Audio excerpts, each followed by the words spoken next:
Olá, boa noite. Como vai? Vai bem? Estamos começando aqui, de novo, TV Pantanal, programa Opinião.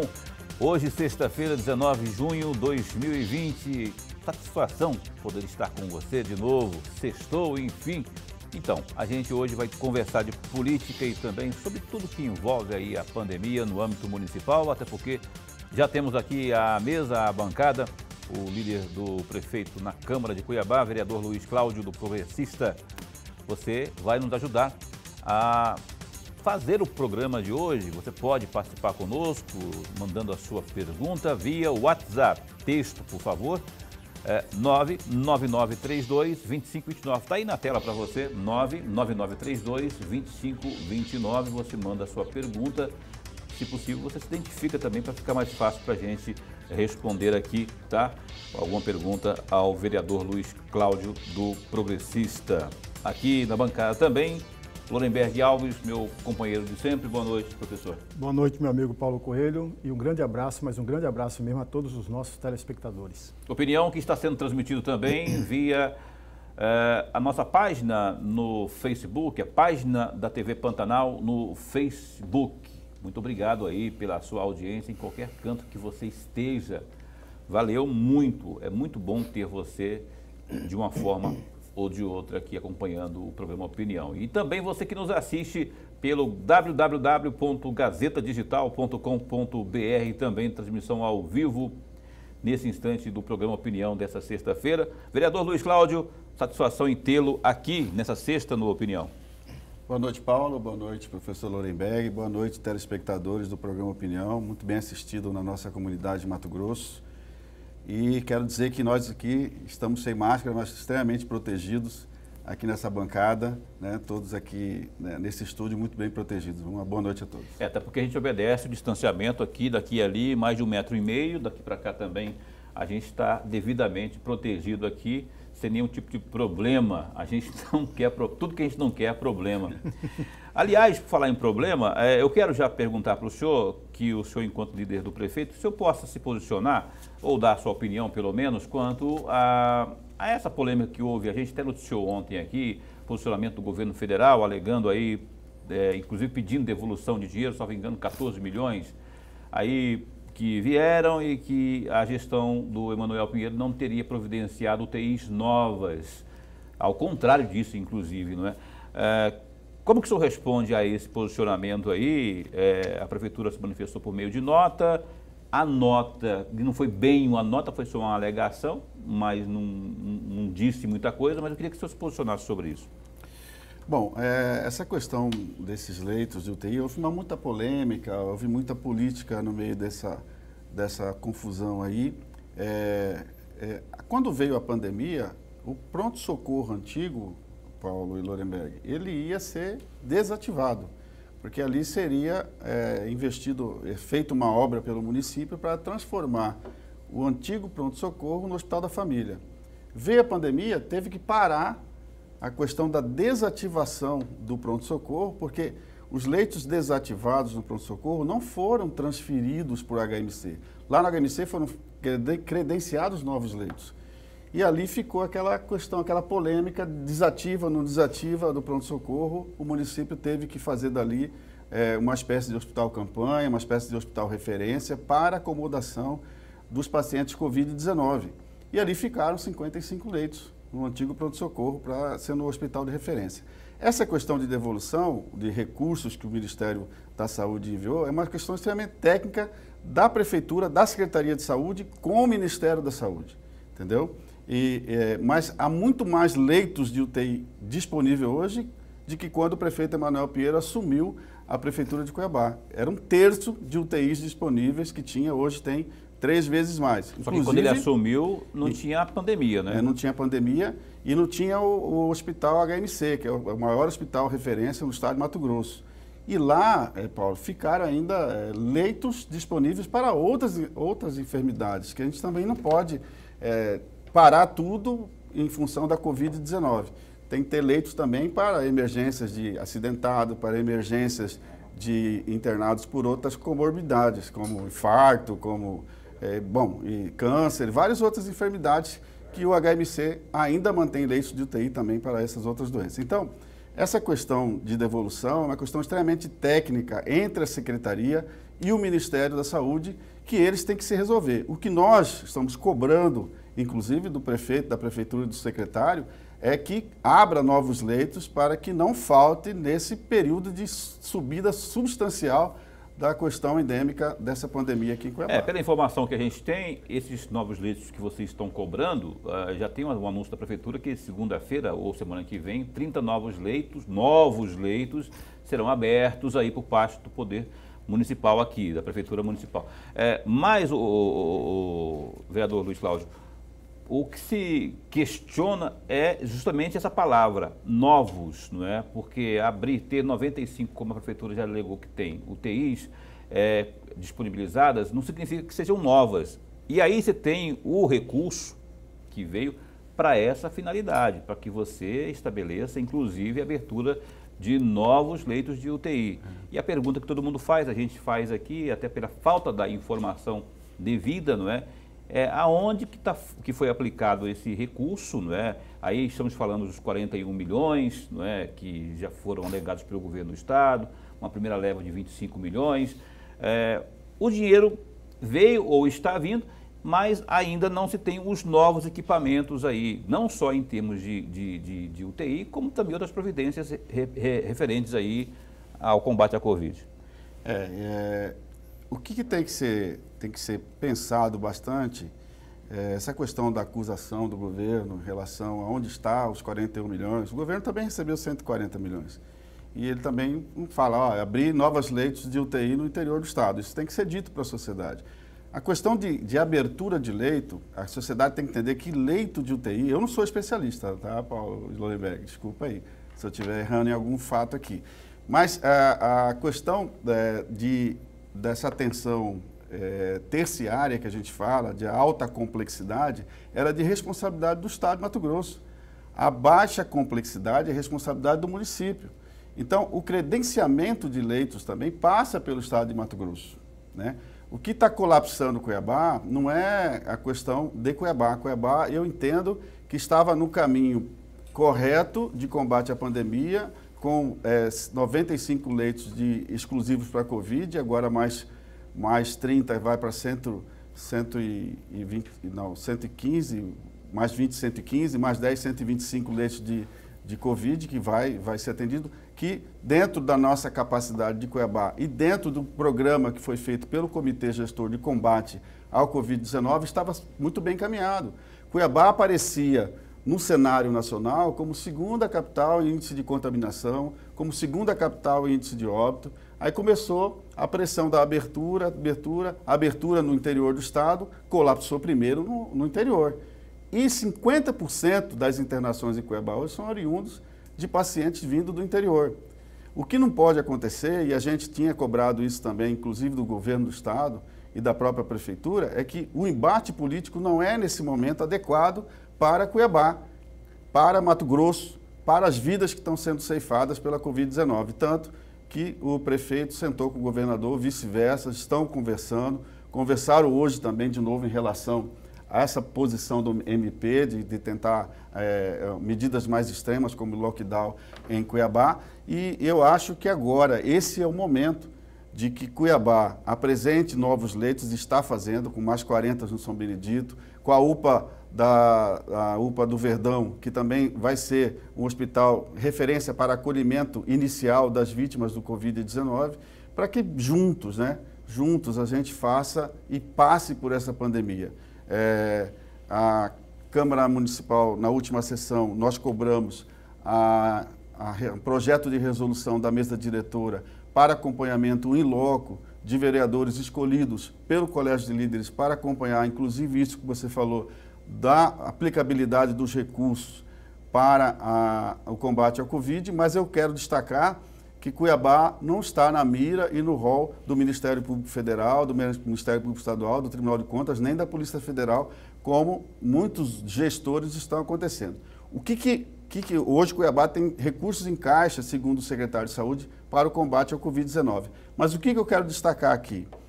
Nessa pandemia, infelizmente, há muitos empresários que apresentam a salvação da lavoura como equipamentos mais baratos, equipamentos que possam alcançar, ser satisfatório no combate à Covid-19. E quando chega esse equipamento, vê que ele não é adaptado para aquilo. Então, até para comprar o medicamento, para comprar a máscara, para comprar, muita dificuldade hoje no mundo inteiro, porque tem muita gente... Comprando um gato por lebre. Vendendo gato por lebre e aproveitando da desgraça do ser humano e aí querendo ganhar muito dinheiro durante a pandemia. Isso nós vamos combater. Lorenberg. Vereador, antes de mais nada, a nossa alegria de tê-lo aqui no nosso bate-papo. Muito obrigado. Ainda sobre a pandemia, mas saindo um pouco de leitos e indo para lavatórios populares, no dia 18 de maio, o senhor cobrou da Prefeitura a ampliação desses lavatórios. E são palavras do senhor, entre aspas, infelizmente nosso país está se transformando em protagonista desta pandemia. Os governos que trabalham com a união, diálogo, bom senso, respeito à ciência e unidade estão vencendo o Covid-19. O Brasil caminha no sentido inverso, com políticas públicas mal elaboradas, sem qualquer senso de liderança e com interesses pessoais acima do coletivo. Insisto em dizer, o momento é de salvar vidas, porque só temos uma vida. E se a perder, não terá como recuperar. Fecha aspas. A minha pergunta é, o que o senhor quis dizer com as políticas públicas mal elaboradas, e aí o senhor está referindo ao Brasil todo, e não apenas à cidade de Cuiabá, e não apenas ao estado de Mato Grosso, mas o país como um todo? E aí, acrescentando a esta pergunta, uma segunda. Na opinião do senhor, nós, os brasileiros e o Brasil por inteiro, não se preparou a contento para enfrentar um inimigo comum de todos nós, o vírus? Professor, até prazer ter essa oportunidade de conversar com o senhor novamente. Durante 60 dias, eu fiquei praticamente trabalhando home office e eu sou funcionário do Tribunal de Justiça também, home office pelo tribunal. E diariamente eu vinha acompanhando como o poder público, principalmente o presidente da República, estava conduzindo um processo de uma pandemia mundial do coronavírus, como está sendo conduzido esse processo por nosso presidente. Infelizmente, essa crítica é diretamente ao governo federal, que deveria chamar os governadores no início dessa crise, que deveria ciscar para dentro, que deveria, junto com todos os governadores, elaborar um plano estratégico para o combate ao Covid, para evitar as 50 mil mortes que nós temos hoje. E quando eu disse que nós transformaríamos em protagonista, é porque nós temos um governo federal que prega o discurso do ódio. Nós temos um governo federal que prefere combate, prefere o embate político, prefere a agressividade, prefere o discurso do ódio. Inclusive, quando me deixou muito estarrecido, quando o presidente da República disse que não era coveiro, quando um repórter perguntou das 10 mil mortes que eram no passado, entendeu? Sem poder se sensibilizar com aquelas vidas que estavam sendo ceifadas. Nós estamos vivendo um momento de guerra e é uma guerra do inimigo que a gente não enxerga.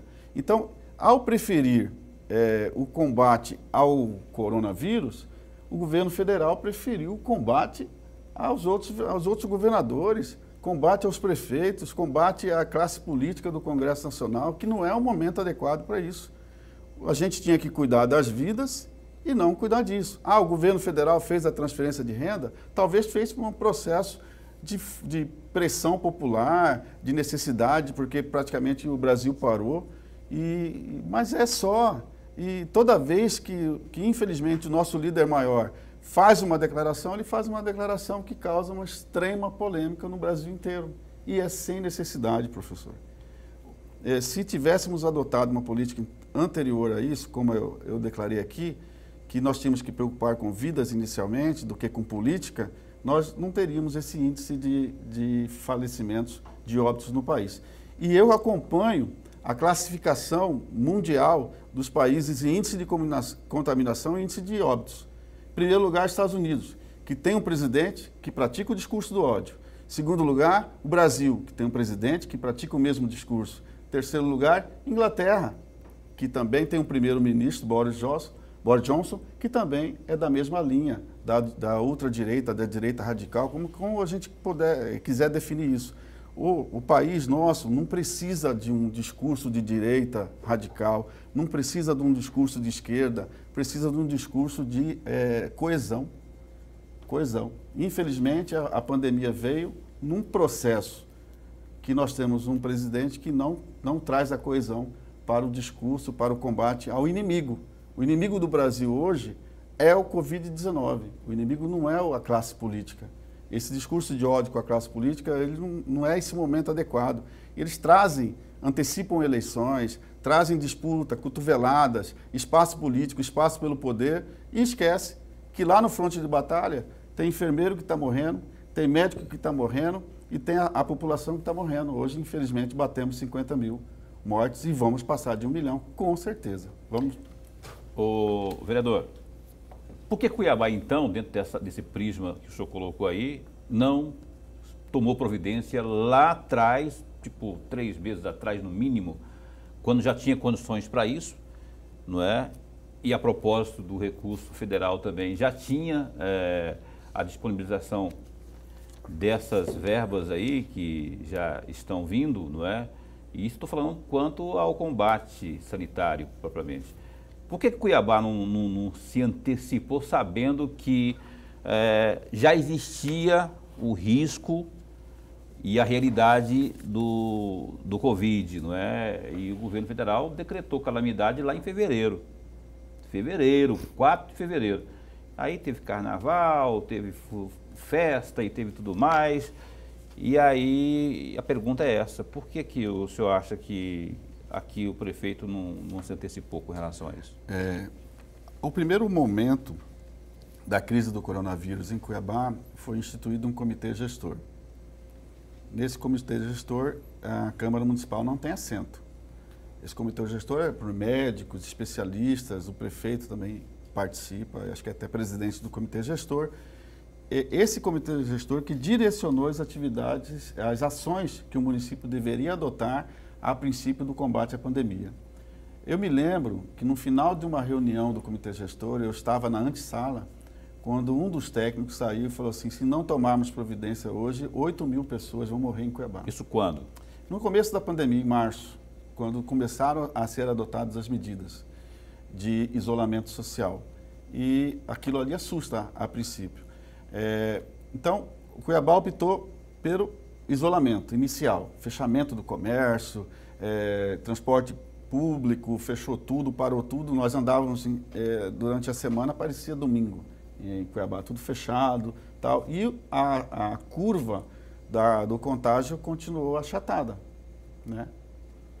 Foram praticamente, Paulo e Lorenberg, 60 dias assim, até que você tem classes, você tem um outro problema, porque o vírus ele não ataca só a saúde e a fatalidade do ser humano, ele ataca um sistema.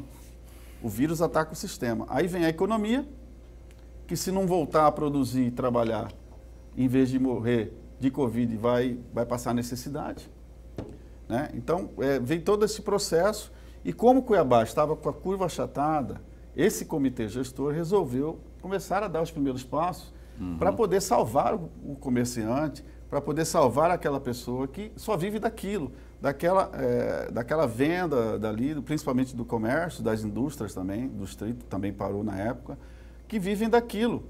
Então começou a fazer a abertura em fases.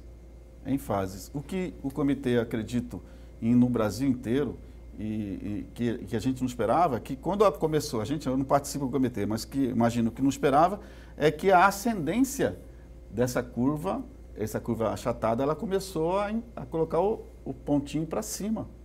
Tanto que houve uma corrida extrema para a ocupação de leitos para o combate do Covid. Mas também porque o interior do estado de Mato Grosso não adotou essas mesmas medidas que Cuiabá adotou. A nossa cidade vizinha, por exemplo, ao mesmo tempo que Cuiabá estava fechado, Várzea Grande estava aberto. As pessoas de Cuiabá iam para Várzea Grande. O shopping de Várzea Grande estava aberto e os daqui estavam fechados. É praticamente a mesma cidade, quer dizer, é uma ponte.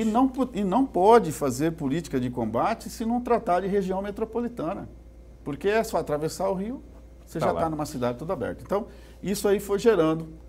Cuiabá não precisa, Cuiabá está com índice baixo, vamos começar a abrir, o comitê gestor começou a abertura com responsabilidade, e aí veio também a questão do interior aí, que também não fez. E agora, muitas cidades do interior estão fazendo lockdown, né? Por recomendação, inclusive, do comitê do governo do estado. Tem uma recomendação aí do governo, recentemente aí, envolvendo aí, parece que 14 municípios. A gente vai dar um breve break aqui e após o intervalo comercial a gente volta a falar mais aqui com o Luiz Cláudio, líder do prefeito na Câmara de Cuiabá. E você manda aí a sua pergunta, se houver, 999322529. O Opinião dá um tempinho só e volta já já. Vamos falar agora vamos ver o que a gente tem de informações, de destaques no www.gazetadigital.com.br. Os destaques são esses aí, ó. Emanuel e Lucimar pretendem elaborar aí um decreto unificado na próxima semana. As prefeituras de Cuiabá e Várzea Grande devem apresentar aí um decreto unificado com novas medidas de enfrentamento à propagação do novo coronavírus. Esse foi o compromisso firmado pelo prefeito Emanuel Pinheiro do MDB, não é? E também pela prefeita Lucimar Campos do DEM, lá de Várzea Grande, em audiência de conciliação realizada na tarde dessa sexta-feira, dia 19, no Fórum de Várzea Grande, após convocação aí do juiz José Luiz Leite Lindotti, que é titular da Vara Especializada de Saúde Pública lá do município de Várzea Grande. Na próxima segunda-feira, dia 22, uma nova audiência será realizada às 10 horas, onde os gestores, Emanuel e Lucimar, vão apresentar aí ao magistrado a proposta de decreto. Pode vir lockdown aí, conforme está recomendando o governador, né? Olha, um destaque também que tem aí no Gazeta Digital. 12 servidores acusados de esconder EPIs são exonerados. 12 servidores do pronto-socorro de Cuiabá, lá o antigo no caso, né, foram exonerados ainda hoje, sexta-feira. Isso porque, em vistoria, o secretário adjunto de Planejamento e Operações da Secretaria Municipal de Saúde, o médico Milton Correia da Costa Neto, encontrou diversos equipamentos de proteção individual, os EPIs, né, escondidos em armários dos funcionários. Olha que absurdo. Então, as providências já foram tomadas. Os destaques e os detalhes sobre essa notícia está no Gazeta Digital, que tem também isso aí, ó. Júlio Miller indicará sistema de testagem de presos na Penitenciária Central do Estado. O juiz da 2ª Vara Criminal de Cuiabá, doutor Geraldo Fidelis Neto, determinou que médicos do Hospital Universitário Júlio Miller de Cuiabá apresentem parecer em 72 horas sobre qual método é o mais eficaz para que os 2.300 presos da Penitenciária Central do Estado, PCE, sejam testados para a Covid-19. A decisão atende aí a um pedido da Defensoria Pública do Estado e foi proferida na terça-feira passada, dia 16. É só acessar aí, ó, www.gazetadigital.com.br. Tem outras informações, polícia, política, enfim, você acaba se informando melhor no Gazeta Digital. Ô, Luiz Cláudio, tem uma pergunta que chega aqui via WhatsApp para o senhor. Vamos ver quem está perguntando na tela. Boa noite. Quero perguntar aí ao vereador quais unidades de saúde estão realizando os testes da Covid em Cuiabá. É o Adilson Gonçalves. Ô Adilson, obrigado aí pela pergunta, viu? E você que quer perguntar, 99932-2529 é o zap aqui do Opinião. Adilson, boa noite, obrigado pela pergunta. Quem tem que responder mais corretamente isso é o secretário de Saúde. O que chegou informação para nós vereadores é que o teste de Covid é feito em pacientes que estão com os sintomas bem característicos do Covid-19. O que acontece é que há muita reclamação de pacientes que estão com sintomas que acreditam ser também de Covid-19 e que não conseguem o acesso ao teste rápido, né? Pelo menos para ver se tem no sangue, do sangue a questão dos anticorpos, para ver se ele está com a tendência de uma carga viral do Covid-19.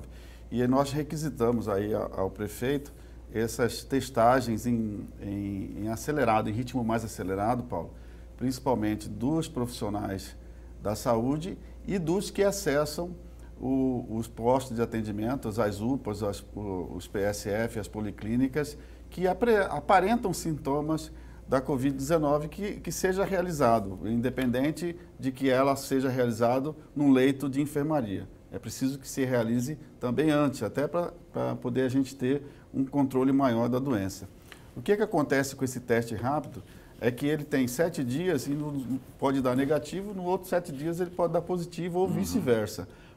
Não traz aquela sensação, não traz aquela 100% de segurança, professor. Só que eu que passei por uma situação semelhante, que eu tive um contato com o deputado Paulo Araújo na manhã e à tarde ele foi diagnosticado como positivo. Eu te convidei para vir aqui, você falou, Paulo, não vou porque eu tive contato com o Paulo Araújo. E isso mexe com a cabeça da gente, né? Eu fiquei 14 dias em casa e, por recomendação médica, eu fiz o teste do Covid particular, eu fiz o teste lá no INAC 7 dias depois e repeti os outros 7 dias depois, para ambos deram negativo e tive que fazer em toda a família, porque ele uma cadeia, né? Uma cadeia. Mas, Adilson, a gente vai trabalhar isso, já pedimos ao secretário, ao prefeito, a ampliação. O nosso pedido é que todos os profissionais que lidam diretamente com a Covid-19 façam a testagem, seja por esse ou seja pelo PCR, que é o do nariz, que é mais sofisticado e mais garantidor do resultado, e também das pessoas que sejam acometidas. E tem um detalhe que ontem eu falei com o secretário de Saúde. Às vezes o protocolo, como ele é novo para essa doença é nova para nós, o protocolo inicial seja que o paciente fique em isolamento até que os sintomas que ele está sentindo seja acelerado.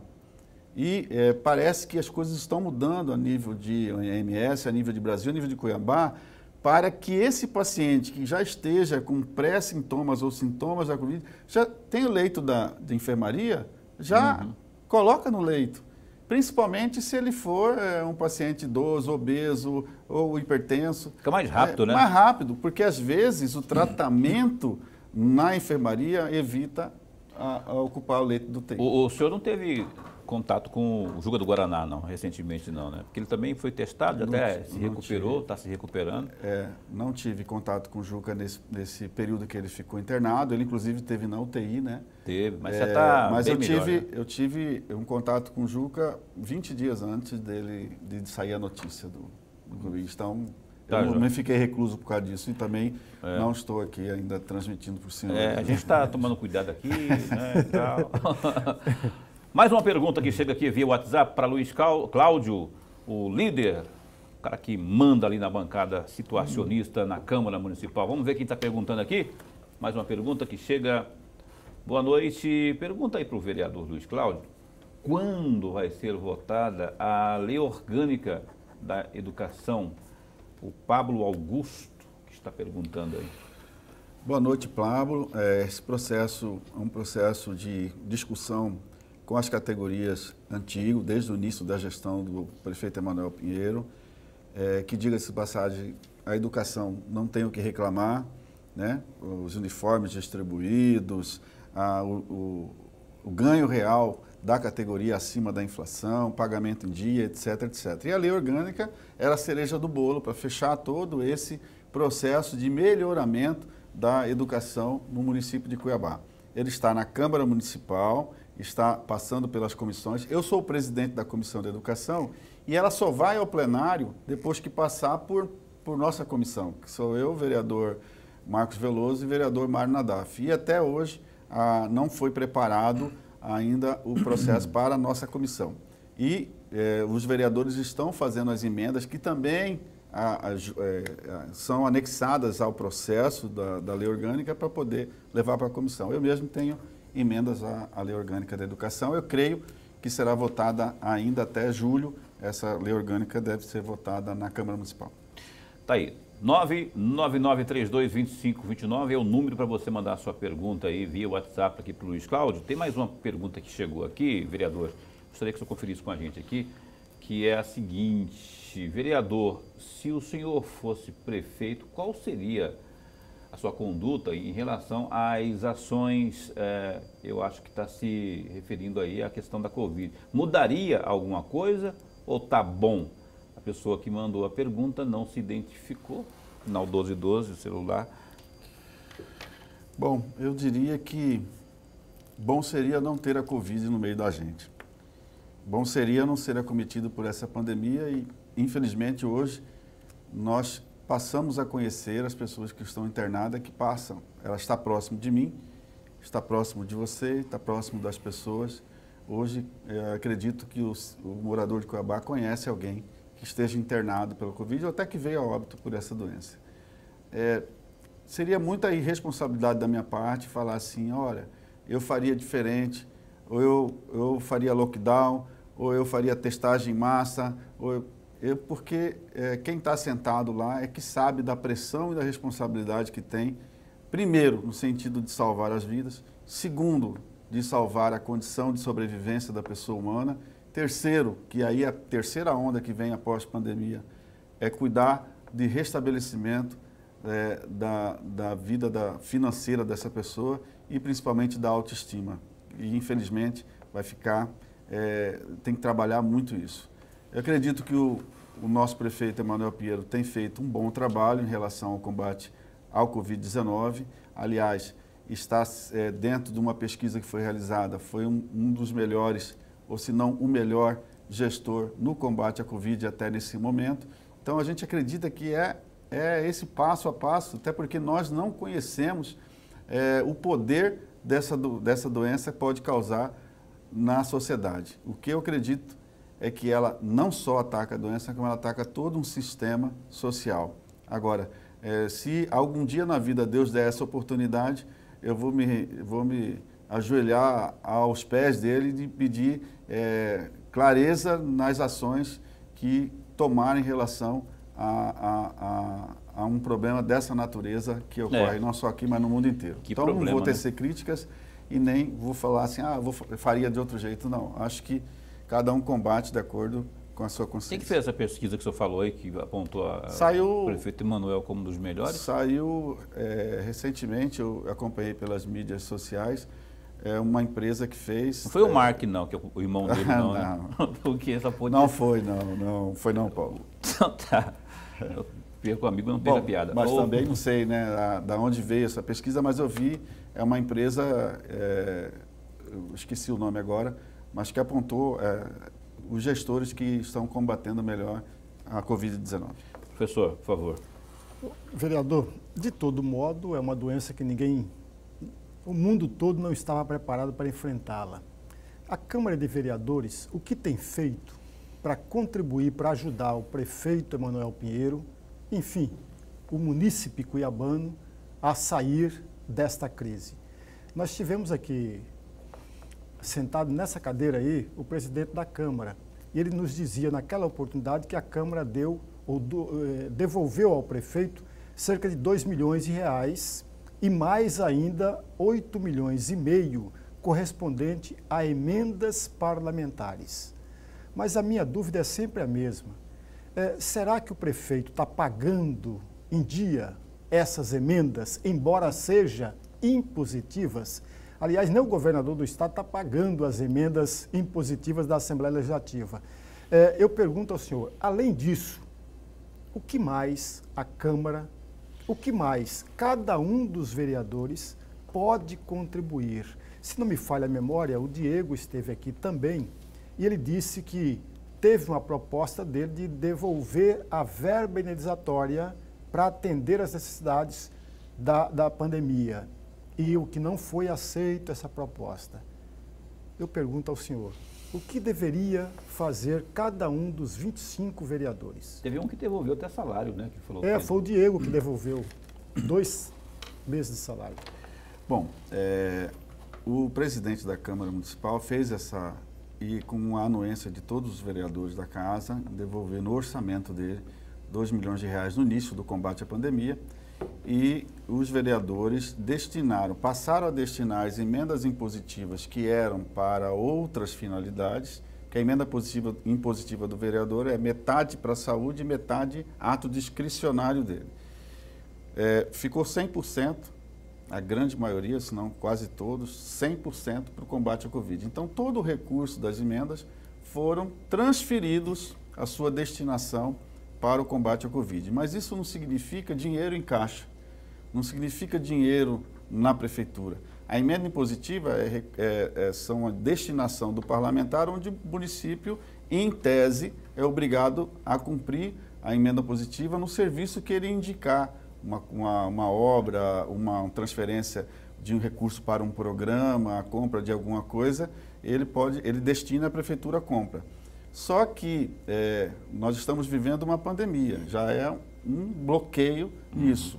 Segundo, entendimentos do Supremo Tribunal Federal dizem que nenhum ente federado ele é obrigado a cumprir a emenda impositiva no exercício, naquele exercício. Então, assim, tanto o governador como o prefeito, eles cumprem, se tiverem dinheiro em caixa, para cumprir. Se não cumprir, eles vão ser processados? Não, porque já tem decisões que a prioridade são outras, né, no exercício da gestão pública, que é saúde, educação, tal. Aí sim, se não cumprir as metas estabelecidas, pode dar improbidade, mas não em relação às emendas. Agora, o que cada vereador está fazendo, ou fez, ou que em combate à pandemia, eu posso dizer sobre mim, sobre o meu mandato, a minha pessoa. Eu fiquei 60 dias recluso, praticamente, não exerci minha atividade externa de vereador, apenas participei das sessões online, né? Às vezes eu ia no gabinete, participava de lá, das sessões, até ter na Câmara aí, pessoas contaminadas, aí comecei a fazer da minha casa mesmo o acompanhamento das sessões, e durante esse período eu não achei dispositivo legal ou justo ou moral para apresentar relatório no meu trabalho externo, para receber a verba indenizatória. Então eu não apresentei.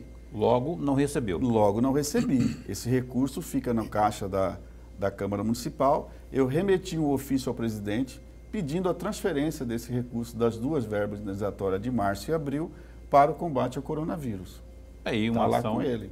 Então, assim, porque eu sou oriundo do Tribunal de Justiça, então eu tenho como... toda a minha vida foi pautada no trabalho que eu aprendi na Casa da Justiça de Mato Grosso. As coisas têm que ser feitas daquilo que a lei determina que sejam feitas, né? Tá certo. Então, não trabalhei externamente até para preservar a minha saúde e a saúde da comunidade, né? Fiquei recluso 14 dias por ter contato com o deputado Paulo Araújo, então não é justo apresentar relatório para recebimento de verba indenizatória. Isso eu falo por mim. Não trabalhou, não recebe, não tem por que não fazer uso, não tem demanda por que fazer uso do dinheiro, né? Aí um bom exemplo do vereador Luiz Cláudio.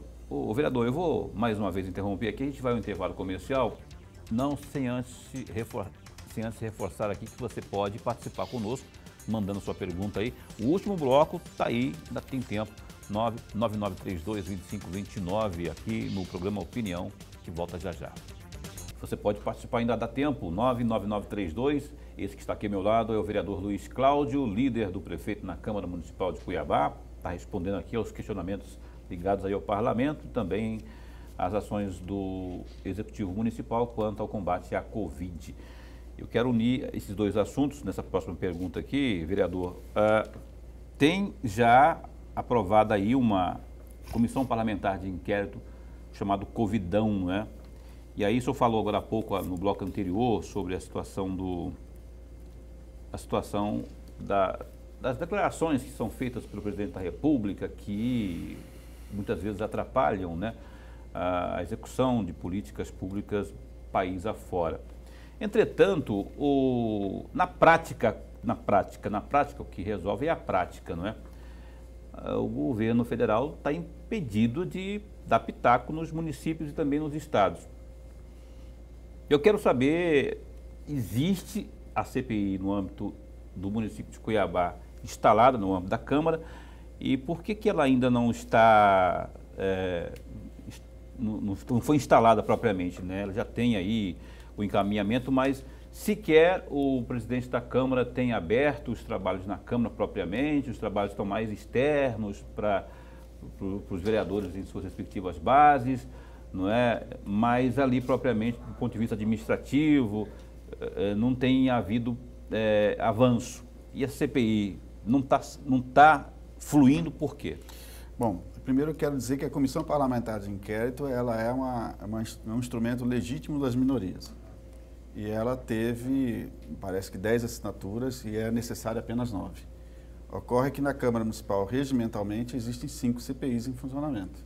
Não se abre a 6ª CPI, a não ser que encerre-se alguma das 5 que estão ativas. Então, há de se esperar o encerramento dessas CPIs para, sim, abrir as próximas CPIs que estão propostas. Por isso, não teve andamento. E propriamente as alegações que estão motivando essa CPI, que é muita coisa, a gente já falou aqui nos blocos anteriores, sim. Mas tem a questão de quando envolve dinheiro, meu caríssimo Luiz Cláudio, envolve, tem que haver e tem que envolver a fiscalização dos parlamentares. E aí eu falo que fiscalização não deve ser só da oposição, não, tem que ser da situação também. Sim. E hoje sabe-se que veio o dinheiro para cá e a gente não sabe.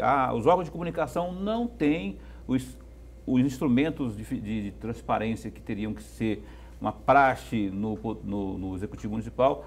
São falhos, porque se você entra lá no Transparência, no portal, você não acha as informações. Para saber informações, a gente tem que vir aqui a um vereador de situação oposição para trazer informações para a gente. Sim. E a gente não tem. Eu concordo com você. Nesse sentido. O que, inclusive na última sessão, o vereador Mário Nadaf levantou a bandeira que eu já tinha levantado na anterior a essa, que era, antes mesmo de esperar uma CPI acabar, há um projeto de resolução da mesa diretora, aprovado, escalando 3, 5, 6 vereadores para a composição da comissão de acompanhamento aos gastos do Covid-19. Para quê? Para que isso? Porque há propostas de CPI, há propostas da oposição de comissão, mas já destinado os membros dela. O que nós queremos evitar é que se faça disso política, que se pegue celular, comece a fazer selfie na frente de pacientes, na frente de secretários, atingindo honra das pessoas. Tem que fazer a coisa séria, vamos fazer a coisa séria. A Câmara apresenta o projeto de resolução, o Colégio de Líderes, que é o segundo órgão após o plenário deliberativo, ele escolhe. Aí o vereador da oposição fala, mas eu quero participar, e tem o direito de participar, e acredito que vai participar também, mas que seja comissão, trabalhe com responsabilidade, decência e sem ofender as pessoas. O que a oposição promove, também com esse mesmo discurso do ódio que veio de cima para baixo, é fazer essas lives, fazer esses vídeos que denigrem a imagem. O senhor é contra as lives? Live não. Os vídeos que se fazem perante servidor público, eu sou contra. Internet é tão democrática, colocando a imagem da pessoa, constrangendo a pessoa, isso não é salutar. Não é salutar, fazendo fake news não é salutar para a nossa democracia. Por isso que aquela proposta do Gilemário não foi para frente, né? Porque a comissão já estava estipulado os membros, não deu a chance de eu participar, não deu a chance de já veio o pacote fechado, né? Aí barba, cabelo, bigode. Vamos fazer pela casa e a casa pode colocar vereadores de situação e vereadores de oposição nessa comissão, sem problema nenhum. Lorenberg. Vereador, volta um pouco a fita nesta resposta que o senhor acabou de nos dar. Porque a notícia que eu tenho, as informações que eu tenho, é de que o vereador Dilemário apresentou esta proposta da criação da comissão... Comissão especial. Comissão especial para acompanhar para e passo tudo isso. Eu não vi em nenhum momento, e talvez eu não tenha entendido todo o caminho dessa comissão, que já os nomes da comissão já estavam propostas, juntamente com a própria proposta. O que o senhor está me dizendo é exatamente isso. Sim. Apresentou-se a proposta da comissão e, juntamente com a proposta da comissão, os nomes integrantes desta mesma comissão. Sim. Mas foi por essa razão, que a Câmara não a aprovou? Sim. Por quê? Nós preferimos que a mesa diretora apresentasse uma comissão, um projeto de resolução de uma comissão, onde o colégio de líderes escolha os membros. Aí vai ficar também Não só o povo da situação também, né? Ficar não vai. Eu faço questão que a oposição participe. Mas lá nos carguinhos, nas posições Não, subalternas. a questão não é, Paulo. Não nas deliberativas, no Não, relator, não. na presidência. Não. A questão da comissão, por exemplo, a comissão não tem presidente. É uma comissão de investigação, os membros têm paridade nos seus atos. O que acontece? A gente tem que evitar a espetacularização disso, até em respeito às vidas que estão sendo ceifadas. Vamos fazer com responsabilidade, pegar dados e buscar na Secretaria os dados dos investimentos, dos gastos do combate ao Covid-19. Assim como o Ministério Público faz, assim como o Tribunal de Contas faz. Eu não vi nenhum apontamento do Ministério Público Estadual em relação aos gastos da Covid, do município de Cuiabá. Nenhum apontamento. O único apontamento que teve durante todo esse debate foi a questão do lockdown agora. Mas nenhum. Então, assim, vamos evitar a politização disso e vamos tentar fazer a coisa técnica. Tentar não, vamos fazer a coisa técnica e sem mexer com política no meio de salvar vidas. Vereador, só para que o nosso amigo telespectador possa entender melhor o que nós, de fato, estamos conversando e o que o senhor está apresentando, o Colégio de Líderes, quantos integrantes fazem parte do chamado Colégio de Líderes da Câmara? E uma segunda pergunta, essa comissão, criada pela própria Câmara, teria quantos integrantes? O projeto de resolução, ele deve ser apresentado na quinta-feira que vem. Ele está sendo construído.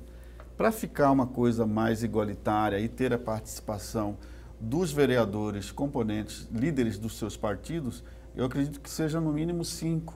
O senhor fala da comissão? Da comissão, 5 membros. E como que funciona o Colégio de Líderes?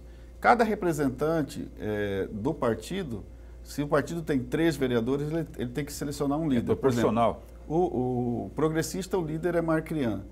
O PSDB, o líder é Reinivaldo. E tem vereador que é só ele, e ele é o líder daquele lá. Então, se não me engano, são de 12 líderes a 13 líderes hoje no parlamento. O que dá para tirar pelo menos metade disso e compor uma comissão para fazer a avaliação. Eu tenho 3 minutos e meio para terminar o programa. Eu quero abordar 2 assuntos nesses 3 minutos e meio. 30 segundos para a resposta, por favor, se o senhor puder. Eu vi uma denúncia hoje de agressão sofrida por um líder comunitário, acho que é Luciéder, naquela região ali do Jardim Vitória, União. Ele teria procurado ali o secretário do seu partido aí, de infraestrutura, não? Obras, Wanderlúcio. O Wanderlúcio, de obras, não é? E aí eu vi o vídeo, não é, que o Wanderlúcio perdeu a cabeça lá e tentou chutar, tentou agredir realmente ali.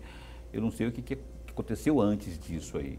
Como que o senhor vê não sei se chegou a ver o vídeo, mas não é o recomendável, né? Todo mundo tem paciência tolerável, né? Mas olha, a reação dessa aí... são 2 personagens. O nosso secretário de obras, que é um gentleman, atende todos com a maior paciência, todos, inclusive, da oposição. E temos, do outro lado, o Luciéder, que é um campeão de escândalos na circulação da sociedade. Teve até uma coisa lá no Jardim Vitória, que ele pegou a urna e saiu correndo. São coisas assim, que pessoas que vão ser filmadas, vão ser agredidas na sua imagem, e muitas vezes elas não aceitam isso. E olha, tirar o Wanderlúcio do sério, pelo amor de Deus, gente, né? Aquele cara, um cara do bem, e fazer aquelas filmagens, aquelas agressividades que foram feitas antes com o Wanderlúcio, não sei se nem eu não perderia a cabeça, né? Eu sou o cara que professa a paz, assim como o Wanderlúcio. Então, nesses dois personagens, meu amigo, eu fico com o Vander Lúcio. Mas não justifica a violência, não. Eu só quero dizer que eu não concordo com violência, mas eu também não sei o que aconteceu. Mas, assim, eu falando, não estou ponderando, não. Estou dizendo que violência não é o meio que se usa para resolver qualquer tipo de situação, não. Agora nós temos que ver o que foi feito antes, né? O que eu não sei o que para o aconteceu, Vander Lúcio sair de qualquer forma, chama a polícia, do sério, né? Chama o Ministério Público, chama a mãe, chama o pai, mas não bate não, porque aí perde a razão. Mas não chegou de bater. Mas houve o chute que pegou só vento. A última pergunta é sobre o Progressista, que é o seu partido. Como é que está aí o Progressista nesse âmbito das disputas aí? Já que teremos em novembro a eleição municipal, como é que vai estar? Parece que já vai apoiar a reeleição do Emanuel se houver, como é que está? Nós estamos com uma chapa completa, graças a Deus, com excelentes quadros. A nossa ideia nós temos hoje 3 vereadores no mandato, precisamos pelo menos repetir essa quantidade de assentos na Câmara Municipal e tentar aumentar. Vai depender do desenvolvimento de cada um. Temos que saber quando será a eleição, se será a eleição dia 15 de novembro, para a gente começar a poder a posicionar o nosso partido. O nosso partido compõe a base aliada do prefeito Emanuel Pinheiro e seja quem for o candidato do nosso grupo, com certeza nós iremos apoiar para a majoritária e concorrer a esses cargos aí. Você acha que o Emanuel vai ser candidato à eleição? Emanuel Pinheiro, ele diz várias vezes que não é candidato, mas a gente insiste que ele seja. A família não quer, então esse impasse e essa coisa extremamente pessoal, nós vamos deixar para que ele decida isso dentro do prazo adequado para as nossas eleições. Se for, apoiaremos. Luiz Cláudio, vereador do Progressista, em entrevista aqui à Opinião dessa noite, a quem eu agradeço por ter vindo, viu, vereador? Foi muito bom porque a gente pegou de uma forma mais direta de situação, do líder mesmo, falando as coisas aí pertinentes da Prefeitura e também sobre o Parlamento. Muito obrigado por ter vindo aí. A gente espera que em breve possamos estar de novo conversando sobre política e gestão. Agradeço o Lorenberg, agradeço Paulo por o convite. É assim que vocês me chamarem de novo aqui, eu não estando no grupo de risco ou próximo a alguma pessoa contaminada, estarei aqui. Tá certo. Eu agradeço também a Beatriz Saturnino, que é a assessora de imprensa aqui do Luiz Cláudio, não é Plutão, não é Júpiter, é Saturnino. Beatriz, aliás, o nome da minha filha, Beatriz. Obrigado também por ter dado a força aí, trazermos aqui o Luiz Cláudio. Professor Lorenberg, obrigado também e até a próxima. Obrigado, Paulo, obrigado, vereador, e um grande e abençoado final de semana a todos nós. Para Beatriz, um beijo para minha filha, um beijo para minha irmã também, Adriana, que hoje faz aniversário. Mais um aninho de vida, eu te amo muito. Fica bem, fica com... e segunda-feira a gente vai entrevistar aqui, sabe quem? O deputado estadual Max Russi, que é do PSB, que compõe, inclusive, essa chapa que foi eleita aí para o próximo biênio na Assembleia. De novo, vai ser o primeiro secretário, o homem que manda no cofre o ordenador de despesas lá do Parlamento Estadual. A gente se espera segunda-feira com o Max Russi, às 7h30 da noite, aqui no Opinião. Bom fim de semana. Fica bem, fica com Deus também.